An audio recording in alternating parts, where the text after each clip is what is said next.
নমস্কার, আমি আবারও চলে এসেছি একটা রেসিপির সঙ্গে। আজ করব পটল আলু পনিরের ডালনা। পটলের জন্য একটা মশলা তৈরি করে নেব। এখানে বড় সাইজ ছোট সাইজের দুটো টমেটো নিয়ে নিয়েছি, আদা কোচানো, আর দিয়ে দেবো গোটা গরম মশলা।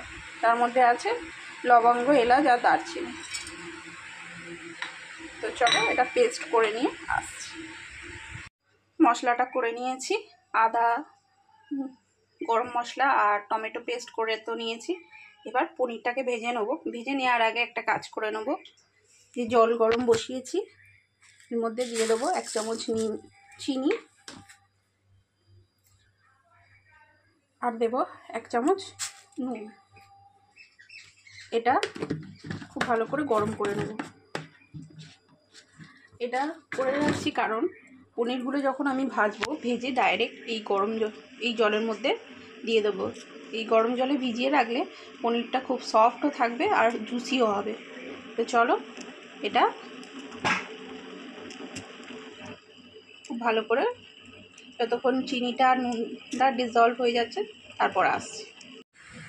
ভালো করে চিনি আর নুনটা গুলে গিয়েছে জলের মধ্যে। এটা এবার আমি এক সাইডে নামিয়ে রাখবো। বসিয়ে দেবো ফ্রাই প্যান, দিয়ে তেল দিয়ে দেবো। তেল দিয়ে দিয়েছি, তেলটা গরম হয়ে যাক, আসছি।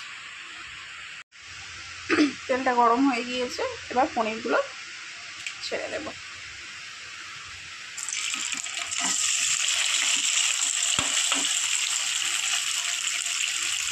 চলো পনিরগুলো খুব ভালো করে ভেজে নিয়ে আসছি। পনিরটা খুব ভালো করে ভেজে নিয়েছি। এইবার পনিরটা ওই যে জলটা করে রেখেছিলাম নুন আর চিনি দিয়ে, ওই জলের মধ্যে দিয়ে দেবো। তো চলো ওই জলের মধ্যে দিয়ে আসছি। এটা দিয়ে দিয়েছি, নুন চিনি দিয়ে জল গরম করে রেখেছিলাম সেই জলের মধ্যে। এবার এই তেলের মধ্যেই পটলগুলো ভেজে নেব নুন হলুদ দিয়ে।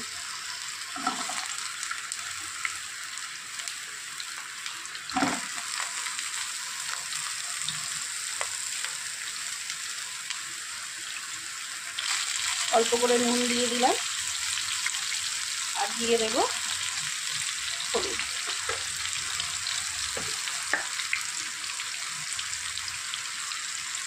অল্প করে হলুদ দিয়ে দিলাম, দিয়ে এবার ভেজে নেব। তো চলো পটলগুলো খুব ভালো করে ভেজে নিয়ে আসছি।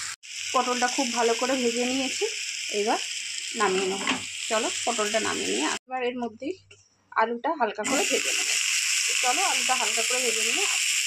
আলুর মধ্যে অল্প করে নুন দিয়ে দেবো, দিয়ে এবার আলুটা হালকা করে ভেজে নেব। ভেজে নিয়ে আসছি। আলুটাও ভেজে নিয়েছি হালকা করে, এবার আলুটা নামিয়ে নিয়ে আসছি। কড়াই তেল দিয়ে দিয়েছি, গরমও হয়ে গিয়েছে। এবার ফোড়নটা দিয়ে দেবো। জিরে, শুকনো লঙ্কা, তেজপাতা ফোড়ন দিয়ে দিয়েছি। ফোড়নটা ভাজা হয়ে যাক, আসছি। ফোড়নটা ভাজা হয়েছে, টমেটো, গরম মশলা আর আদার পেস্টটা দিয়ে দিলাম। এখন কিন্তু নুন দেবো না, কারণ আলু পটল দুয়েই নুন দেওয়া আছে, আর পনির যে জলটায় ভেজানো আছে ওর মধ্যেও নুন দেওয়া আছে, ওই জলটাও ইউজ করব, তাই নুন এখন দেবো না। সব হয়ে গেলে, জল দিয়ে ফুটে গেলে তারপরে দেখব নুন দিয়ে। চলো একটু ভাজা করে নিয়ে আসছি। ফোড়ন দিয়ে এই মশলাটা ভাজা হয়ে গিয়েছে, এবার গুঁড়ো মশলাটা দিয়ে দেবো।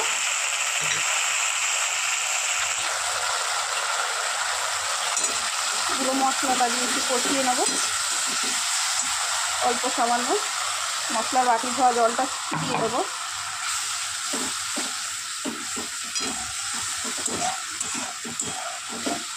চলো একটু কষিয়ে নিয়ে আসি। মশলাটা খুব ভালো করে কষানো হয়ে গিয়েছে, এবার ভেজে রাখা আলু আর পটলটা দিয়ে দেবো।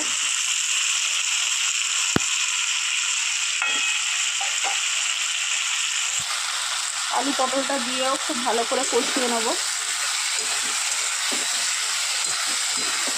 চলো খুব ভালো করে কষিয়ে নিয়ে আসি। পটল দিয়েও খুব ভালো করে কষিয়ে নিয়েছি। এবার যে পনির যে জলটা ভিজিয়ে রেখেছিলাম সেই জলটা দিয়ে দেবো সবটা।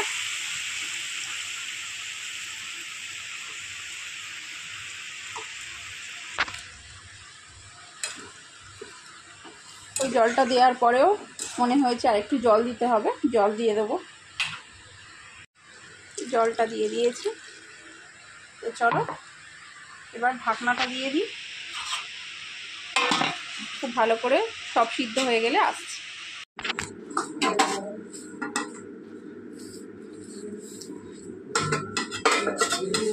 তো চলুন দেখি আলু পটল সিদ্ধ হয়েছে কিনা।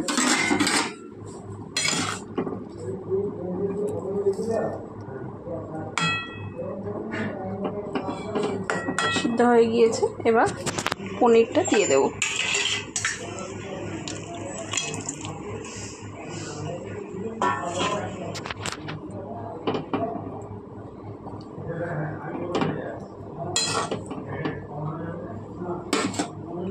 পনিরটা দিয়ে দিয়েছি, 5 মিনিট পর আসছে। হয়ে গিয়েছে আমার পটল দিয়ে পনির ডালনা, নামিয়েও নিয়েছি। আর পটল দিয়ে পনির আমি নামিয়ে নিয়েছি। আর যদি রেসিপিটা ভালো লেগে থাকে অবশ্যই লাইক, শেয়ার অ্যান্ড সাবস্ক্রাইব করে দিও। তো চলো দেখা হবে অন্য কোনো দিন অন্য কোনো নতুন রেসিপির সঙ্গে। টাটা।